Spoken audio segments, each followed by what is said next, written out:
Our third paper is my colleague, Michael Swartz, from the Ohio State University. I'll be speaking about memory and magic in ancient Judaism in 20 minutes. Yeah. We'll be covering all of it. Well, that's it.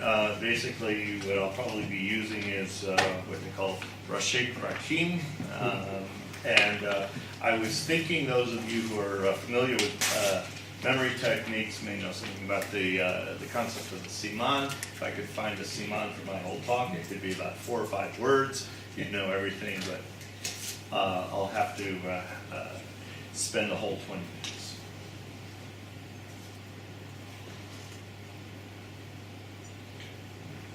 There's a handout, so. Jewish educators. Thank you. I guess. All right, you'll get it. Okay. Jewish educators love to tell how, in medieval and early modern Europe, Jewish children would begin their education with a charming ceremony. On Swartz, children would be brought to the synagogue or schoolhouse, presented with the letters of the Hebrew alphabet, on which honey or raisins had been placed. Then they would lick the honey or eat the raisins off the letters. In some cases, they would also feed the children cakes, onto which biblical verses had been inscribed. We are particularly fond of this story because it reminds us and our students that learning should be a sweet enterprise. But historians of religion have only recently noticed that there's another dimension to this practice. I'd like to refer your attention to the description of that ceremony in Elazar Orm's Sefer HaRokeach. I'll just paraphrase this a little bit. It's a custom of our forefathers to sit the children down to study on Shavuot because the Torah was given on it. And then they bring a tablet on which is written Aleph, Bet, Gimel, Dalet, and then Taf, Shin, Resh, Kuf. And then, of course, quoting Deuteronomy 33, Leviticus 1, and the teacher reads each and every letter of the Aleph Bet and the children after him, and so on. Then he places a bit of honey on the tablet, and the child licks the honey on the letters with his tongue. Afterwards, they bring a cake kneaded with honey on which it is written, here Isaiah 54, and then the teacher reads every word of these verses, and the child after him. Afterward, they bring a cooked and peeled egg on it, which it is written, Son of man, eat this scroll that I give you and fill your stomach with it. And I ate, and it was sweet to my mouth as honey, Ezekiel 3:3. Then the teacher reads every word, and the child after him. And they feed the child the cake and the egg, for it is good for opening the heart. I'd like to draw your attention to the last sentence in this description. It is good for opening the heart, P'tichat Lev. This complex ceremony, which has been analyzed comprehensively by Ivan Marcus and Ephraim Kanefogel, contains many elements familiar to students of ritual, from the reenactment of the myth of the reception of Torah at Sinai to the patterns of the Rite Passage. But the ingestion of honey and cakes also brings it into the realm of a long tradition in which practitioners, young and old alike, have attempted through physical means to fortify the most important educational virtue in antiquity and the Middle Ages, the faculty of memory. The term P'tichat Lev goes back to rituals found in Hechelot manuscripts and magical handbooks from the Cairo Geniza. These rituals, which may involve the ingestion of a substance, an incantation directed at a supernatural entity, or esoteric mental exercises, are part of a long tradition of cultivation of memory. My interest in memory began about 25 years ago when I undertook the study of rituals and Hechelot literature, the text of early Jewish mysticism. That study took me to a sector of the corpus that describes the cultivation of an angel known as the Sar Torah, Prince of the Torah, or Sar Chokhmah, Prince of Wisdom, who comes down to earth and grants the practitioner with a spectacular memory. The subject is then an exercise in the histoire de mentalité, that is, the recovering of modes of thought in the environment in which the rabbis and their contemporaries lived. The theme of this conference, the oral and the textual, is therefore one that has interested me throughout my career. My latest book, The Signifying Creator, is about how ancient Jews found meaning outside the written text. So for this conference, I'd like to revisit a few of these themes and talk about what memory meant to Jews in late antiquity, both within the central circles of rabbinic Judaism and outside of them, and think about what we can learn from them. For Jewish studies, of course, the study of oral tradition is a given. After all, as we've just heard, don't we study Torah She'al Peh? But it is only in the last few decades that students of ancient Judaism have really begun to explore what the cultural consequences of the rabbinic claim to oral transmission were. From the work of Martin Jaffe, Elizabeth Shanks Alexander, and others, we now know that Jews lived in the Greco-Roman world, Greco-Roman world, participated in a culture in which all literacy and textuality implied orality. More than this, to read and to think meant to memorize and perform knowledge. As Mary Carruthers has shown in her magnificent studies, The Book of Memory and The Craft of Thought, memory was not simply a means to intellectuality, it was intellectuality. For ancient and medieval people, a genius was not a creative thinker who could leap into previously unknown realms of thought as we think of it today, but a treasury of ancestral wisdom with tremendous powers of recall. Given this background, I'd like to talk about three paradigms for cultivating memory among ancient and medieval Jews. First, educational praxis. We heard about from Menachem, specific verbal and metaverbal techniques the rabbis had for teaching and learning so that a student would stand a chance of retaining his lessons. Second, ancient physiology. Because memory was considered to have a basis in the health of the body and mind, there were medical techniques for optimizing one's physical capacity for memorization. And finally, memory was cultivated by what we might call magic, that is, the use of powerful divine names and the ritual invocation of the intermediacy of supernatural beings. In traditional rabbinic education, as we've seen, the basic texts were to be memorized before they were understood. And I think this has something, a lot to do with what Menachem was talking about before. This corresponds to the distinction between Mishnah, repetition, and Talmud, analysis, not to mention Talmudic distinctions between two types of students, Sinai and Oker Harim. In fact, it was considered detrimental for students to understand something they had learned in the early study stages of education. The late S.T. Goitein was the supervisor of Jewish education in Palestine during the Mandate period. When he would visit traditional Moroccan schools, the teachers would trot out their best students who would recite long portions of Targum. They would be particularly proud that the students didn't understand a word of the Aramaic they were reciting. When Goitein protested, one teacher replied, "Does not your honor know that trying to reason and interpret a text before knowing it by heart is damaging to the brain?" At the same time, and this I think may be an answer to Menachem here. The idea is that silence means that when you're memorizing, you really should be a blank slate in a certain way, and when you're thinking, that's when dialectic occurs, but it only happens after you've memorized. At the same time, traditional scholastic cultures understood that for real knowledge of a text, it is not enough to be able to recite it. It should be known literally backwards and forwards. Mary Carruthers tells us that the key to memorizing, according to ancient psychology, was impressing the proper information on the mind rather than recollecting what was there all the time. So Greco-Roman and medieval Western intellectuals and teachers developed elaborate visual mnemonic systems that were designed to place the words and topics of a text in a mental picture in such a way so that it could be recalled in any order, taken out, as it were, like objects on a shelf. They involved elaborate architectural structures called memory palaces in the mind. Likewise, the rabbis stressed preparation over recollection.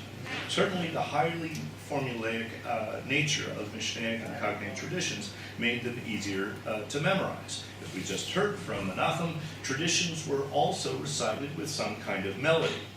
Written texts, especially private scrolls and Gilat Starim, also had a visual and mnemonic function.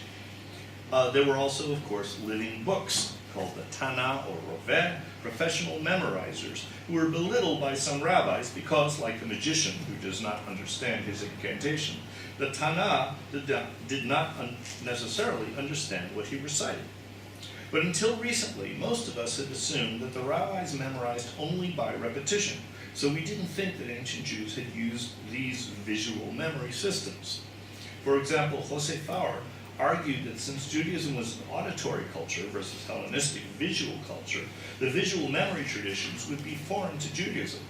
I had argued that Jewish texts involved the memoria ad verbum, repetition of the exact wording of a text, rather than memoria ad res, the placing of topics in virtual space, which was most conducive to visual memorization systems. But recently, Shlomo Naeh has argued that rabbinic literature preserved traces of visual forms of memorization. He argues that such expressions as hasover et talmudo and chadrei halev serve as more than metaphors, but point to specific techniques for preparing and placing information in an inner eye. At the same time, pre-modern people believed, like us, that memory was directly affected by the makeup and composition of the body and physical mind. This brings us to our next paradigm of memory preparation, ancient neurophysiology and pharmacology. In Greco-Roman and medieval medical traditions, a diet rich in fatty meats, alcohol, sour foods, beans and garlic, onions and leeks, in other words, really tasty diet, could be bad for memory. So, Bavli Horayot 13b contains a collection of traditions on what increases and decreases one's capacity to memorize Torah. Cold baked bread and olive oil were good, but a man's memory could suffer if he were to pass between two camels or two women. These physiological traditions were extended into the Middle Ages. A medieval midrash known as Midrash Maaseh Torah, which is a collection of enumeration sayings, lists the things that are good for mental capacity. I quote, 5 things fortify wisdom: eating baked bread as much as one requires, a round egg without salt, drinking the residue of pressing, and dipping in salt and eating. We also find eggs and baked bread and esoteric recipes for memory or adjuring the angel of the Torah. A plant called the marking nut, or baladur, was also popular among Muslims, Christians, and Jews from late antiquity on for stimulating the memory. Gerrit Bos explains the logic behind this memory, which goes back to Galen, that is the logic. Memory is a psychical faculty located in the posterior ventricle of the brain. When this faculty is affected by a disturbance of the balance of the 4 humors, forgetfulness will be the result. One way to treat this affliction is to restore the humoral balance by administering warm drugs. This is what the Baladur did. In fact, a popular rhyme advised, Chazor, Chazor ve'al tizkik lavaladur. Repeat your studies, and you will not need to rely on baladur. The plant also produces a black indelible ink, which may also echo the permanent imprinting of knowledge on the memory. Dietary prohibitions and regimens of fasting and ascetic practices also belong to our third paradigm, the private ritual practices for practical purposes that we call magic.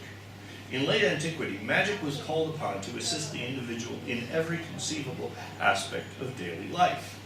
Jewish and other Mediterranean magical manuals and incantation texts include recipes for healing, prosperity, love, hate, invisibility, visibility, virility, popularity, in short, for purposes we might consider both pious and impious. Considering the importance of memory in both the value system and the social structure of ancient Jewish society, we should not be surprised to see magical practices designed for the acquisition of memory. In the 2nd to 5th century Egyptian Greek magical papyri, we find at least 4 recipes for the improvement of memory. For example, one ritual for invoking Helios involves engraving a silver tablet, placing a clean vessel on top of it, making 12 rolls of barley meal in the shape of female figures, saying the incantation, and eating the rolls on an empty stomach. The incantation concludes, "Enter, Master, into my mind and grant me memory." So we can see that the practice of eating cakes for memory was not restricted to medieval Ashkenaz. One magical manual from the Cairo Geniza instructs the practitioner to write 3 names in water, dissolve them, and drink the water. Another advises taking the water in which the names have been dissolved and kneading it into cakes. These practices also appears in Heichalat manuscripts. In the Cairo Geniza and other magical manuscripts, the most common category of memory magic is what we saw before, Petichat Lev, opening the heart. These rituals are often practiced at Havdalah and accompany the drinking of wine. Here's one example from a magical manual from the Geniza, and that's also on your sheet. Opening of the heart. Say over the Havdalah cup 3 times and drink it. Adrinos, Avrinos, Kikakael, Patachiel, in God engraved, Dichakael, in Torah, Patachiel, who opened, Difatach, words of Torah, open my heart, I, gloating at Ploni, to Torah, to wisdom, to understanding, and may I learn all that I hear speedily. And all that I learn, may I not forget forever. Blessed, O you, Lord, teach me your statutes. Here quoting Psalm 119. These Havdalah rituals are fairly common. They're probably inspired by the blessing Chonei Hada'at in the Ma'ariv for Motzei Shabbat. But we may be surprised to see the drinking of wine to increase memory. In first century sources, such as the philosophical writings of Philo and the Apocalypse for Ezra, we do find the motif of divine drunkenness, or a supernal liquid that endows the prophet with memory and insight. But one of the most distinctive types of memory magic is the type I mentioned earlier from the literature of early Jewish mysticism, the cultivation of an angel of wisdom, or Torah.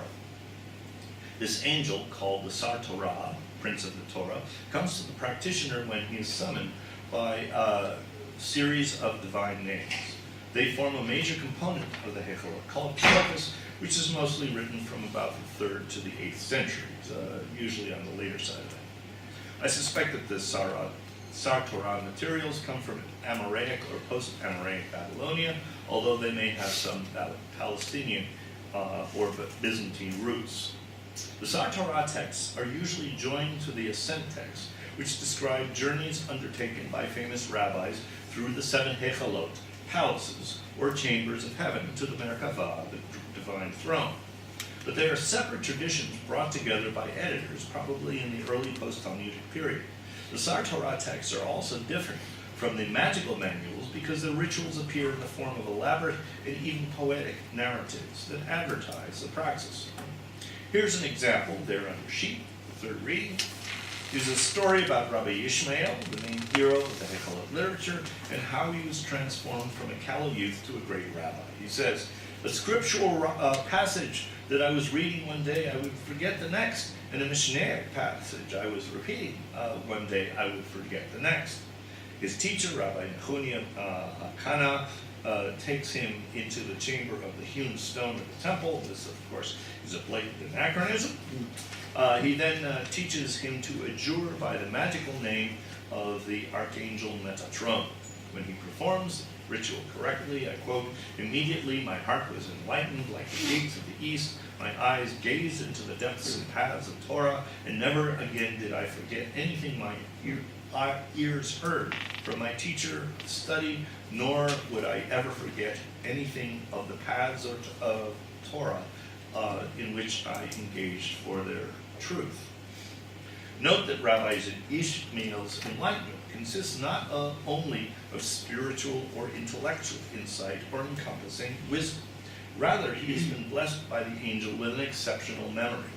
Thanks to the magic of Sar Torah, Rabbi Ishmael will now be able to remember not only the Bible and the Mishnah of his curriculum, but every statement and analytical discussion he hears.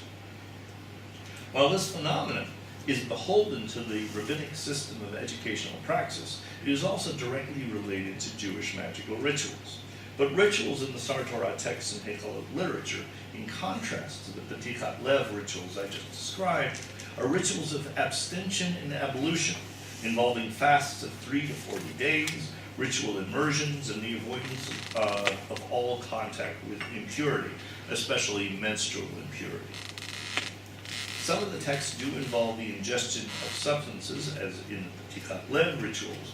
In one Aramaic text, the practitioner is to write magical names on a series of substances or objects and consume them, including a cup of wine, fig and olive leaves, and an egg.